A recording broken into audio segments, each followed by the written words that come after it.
What's up, guys? It's Jesse here. It's that time of year again. International rugby is coming back, and yes, okay, I didn't post a video in a while. Been busy with work and other things, being a parent and stuff like that. And yeah, okay, Bulls are obviously in the ERC final, but I'm not going to go into detail on that. I'm going to do a video on the Springboks Wales game. Okay, and with it being outside the test window, the guys that are playing for the Bulls, as well as guys that play in France and England, are not made available for this test. So you got a young Springbok team, as well as Warren Gatland doesn't have much experience that he had to work with. So obviously you're going to have a young Wales team as well. I think I looked at the lineups. People can correct me here, but I think there are only two people in the Welsh team that have more than 50 caps, and one of them on the bench. Okay, and Liam Williams is the only one on the starting lineup. But look, you guys can correct me if I'm wrong here. So let's look at the Springbok team. You have Apilele Fassi, Edwin van der Merwe, Jesse Kriel, Andre Esterhuizen, Makazole Mapimpi, Jordan Hendrikse, Faf de Klerk. That's your backline. Okay. Debutants there is Edwin van der Merwe and Jordan Hendrikse. Those are also the only two debutants running out for the Springboks. In the forwards, you have Oxenchair, Malcolm Marx, Vincent Koch, Eben Etzebeth, Franco Mostert, Kwagga Smith, Pieter-Steph du Toit, and Evan Roos. And on those names, Pieter-Steph du Toit is the Springbok captain. Now, we will also notice one thing here. Here's a bit of a trend. When Rassie took over as Springbok captain in 2018, his first test was against Wales in Washington. Okay? Pieter-Steph du Toit was the captain of that test. Now, after 2019, on paper, Jacques Nienaber was a Springbok captain, a Springbok coach, right? And now Rassie came back as head coach the paper head coach, the official head coach. And his first game's against Wales, and it's Pieter-Steph du Toit's second game as captain, and it's also against Wales. And it's also not in South Africa or Wales, it's in Twickenham. Okay, so now let's look at the Springbok bench here. You got Bongi Mbonambi, Nchunu, Frans Malherbe, Salman Murat, Ben Jason Dixon, Grant Williams, Sasha Feinberg, and Damien Dialendi. Okay, on that bench you have the other two debutants for the Boks, Ben Jason Dixon and Sasha Feinberg. Okay. Now, I'm going to say what I hope the Springbok team achieves. Okay. First and foremost, I hope the Boks are tested. And I'm going to speak as subjective as I possibly can. I am a South African and I do support the Springboks, obviously. I mean, it's my country, But I do hope for that these youngsters in particular get tested, I like the fact that beyond the debutants, you have Apilele Fassi, who I think only had 3 caps before this. You have Evan Roos, who's also quite young in the Springbok picture. You also have, and then you have the 2 debutants, Edwin van der Merwe, Jordan Hendrikse.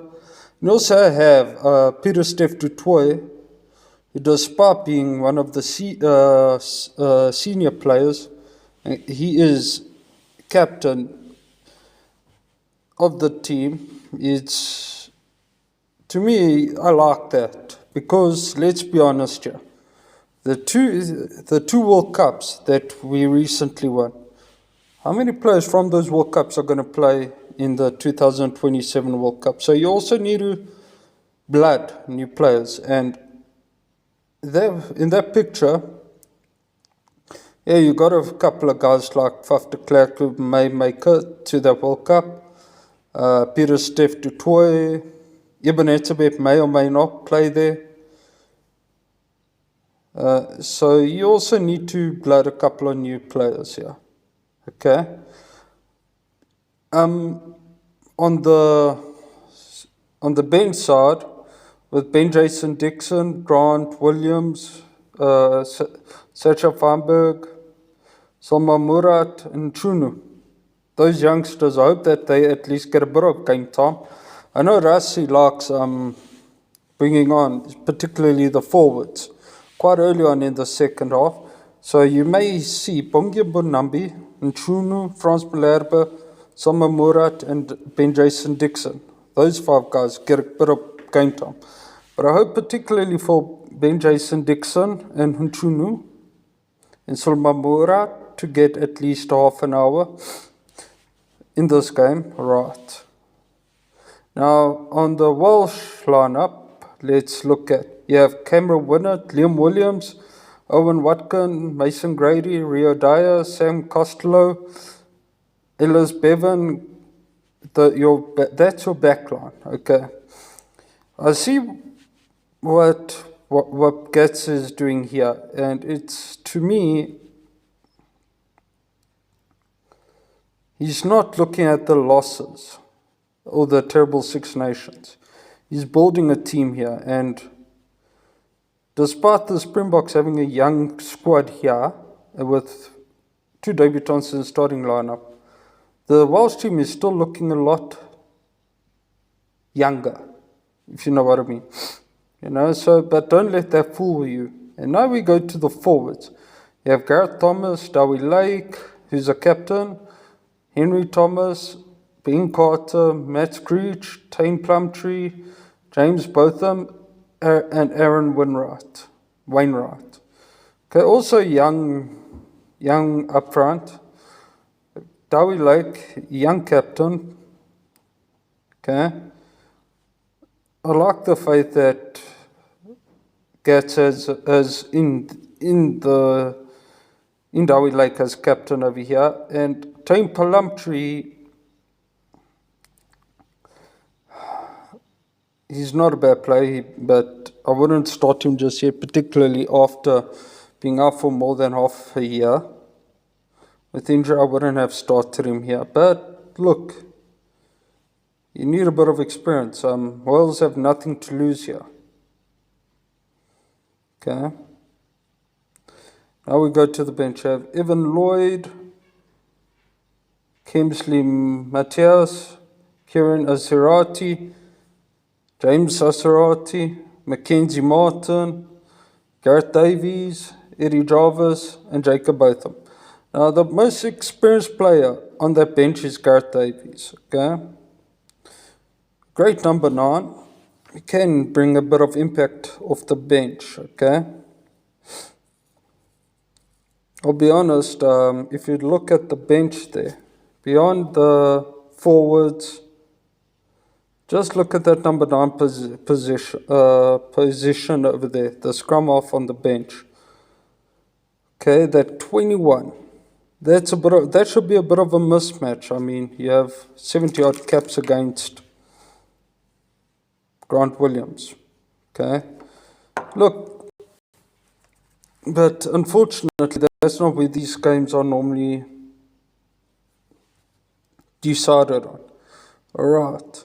Now, something I also want to bring to attention here, and it's possibly as bad as what it is, it's actually a blessing in disguise because, as I said, a lot of these oaks, the Springboks need to blood new players for the 2027 World Cup. Because a lot of the guys you're not going to have available for the World Cup. So anyways, Springboks have 12 injuries. Okay. Oh, that's the last time I checked. Out of those 12 injuries, okay, you can blood new players, okay.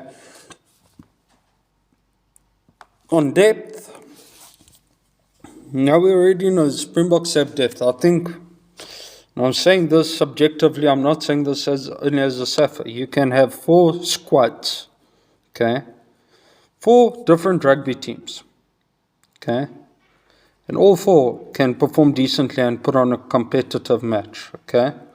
So out of those 12 injuries, you don't really need to worry about who to pick. But I'm going to say that